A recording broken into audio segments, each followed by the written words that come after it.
Hi everyone, welcome back for another whiskey review.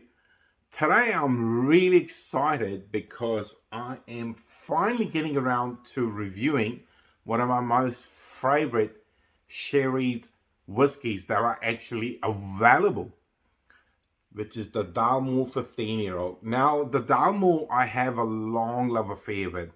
My father and I have been drinking the 12-year-old for a very, very long time. And on special occasions, we'll open a bottle of 15. And in fact, during my trip to Scotland in 2018, I actually went to the Dalmore, which was a great visit. And I got to try some really fantastic whiskies from their selections. They knew I was coming, and I was given samples of some really exclusive whiskies. Now, the 15-year-old was one of those early, heavily sherried drams that I fell in love with. I had been drinking smoother Speyside whiskies. They were more predominantly sort of fruity, lighter, honey, vanilla. And there was a time when I first tried the Dalmore 15 and I thought, hang on a second, where is the spice coming from? And why am I tasting raisins and other goodness that is coming from? Where is the sort of Christmas cake kind of character coming from? And for me, one of those earliest sherry drams was the Dalmore 15. In fact, I opened a bottle of this at my first ever whiskey tasting, which was all the way back in 2018 at some point. Now, this one's been open for a few... so this has just happened. It's been open for a long time. It's probably a good thing to touch on. The corks, they do break sometimes, unless you're kind of actively managing the stuff. But no panic. It happens, It happens to the best. It happens to me. Happens to me a lot as well. I'm going to go sort this out and sort of connect on the video with you guys. It's actually kind of interesting as this happened while I've been recording a review. But look, it happens not as much as you think it would, but it does happen. It's happened to me quite a few times. And this is why I keep a lot of corks out of bottles that I'm sending away for recycling once they've been emptied, because they do come handy for situations like this. But it is as simple as getting a corkscrew and getting a little bit of stuff. This is obviously wasted now, but I've got, I don't know, 20, 30 corks sitting in a box somewhere. Leftover corks, and then that can go on top of that.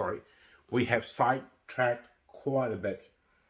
But back to the Dalmore 15, released first around 2007, 2008, and you gotta be in love. Hang on, I'm gonna bring the bottle back. You gotta be in love with the bottle. I just love this. This is so beautiful, and there's a whole story behind it, why they have it on their bottles, why they were allowed to be on the bottle. It's a really, really interesting story. The whiskey itself aged for 12 years in ex-American oak casks. And I'm holding the box because the void's a little bit tricky. And then aged in 3 different types of sherry casks, which are Amoroso, Apostoles, and Matusalem Oloroso. So aged in Oloroso casks, but from 3 different places, and they introduce some amazing characters to this particular whiskey. Look at the deep dark color. Really, really beautiful. All right. I mean, this is something I've drunk many, many times. Probably drunk 7, 8 bottles of it over the years. But still, we'll do it properly. We'll decipher it bit by bit. Sweet. That good raisiny sweetness approaches you on the nose straight away.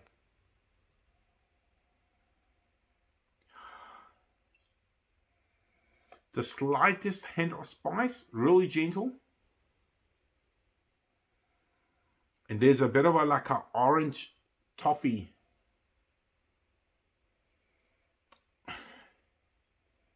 Not quite citrusy, but dark chocolatey, but orange. I'm thinking of a particular brand of orange chocolate.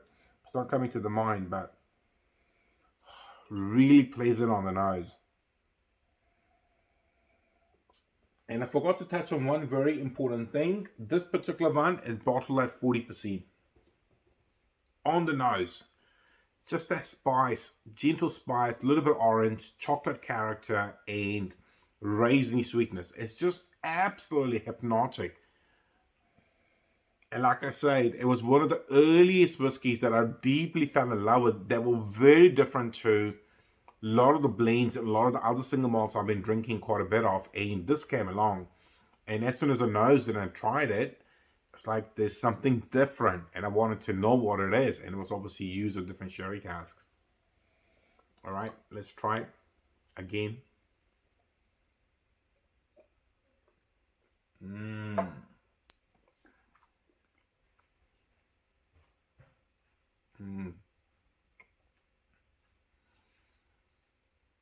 There's just a very warming, really warming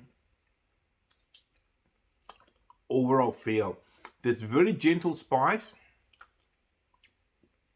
The sweetness is in there. There's sort of dark chocolate. I don't want to say dark chocolate, but I don't want to quite say your standard dairy milk chocolate as well. Somewhere in between of the chocolate character. And a little bit of raisin is going around in the background. Really beautiful. Really, really beautiful. I think it's one of the most interesting whiskies you could gift to someone who's been probably having too much of the blends, hasn't kind of dabbled down the sherry cask route. And this could be an amazing way to challenge both their palate and the nose and give them something that'll make them stop and think, oh, what's going on? Why does this taste different? And obviously it is the use of the 3 sherry casks.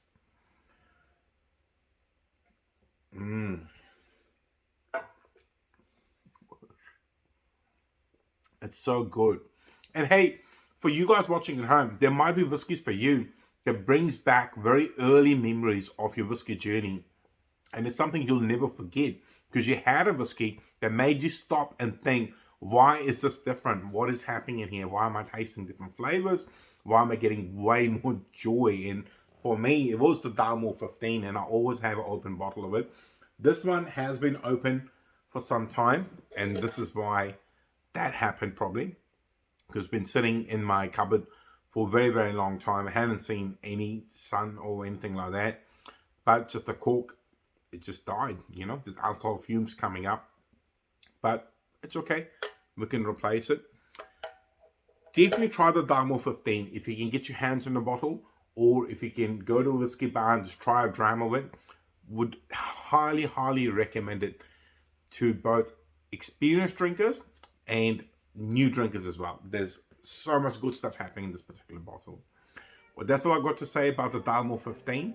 If you're liking the content, please like, share, and subscribe. Otherwise, I'll see you in the very near future with another whiskey review. See you later. Bye-bye.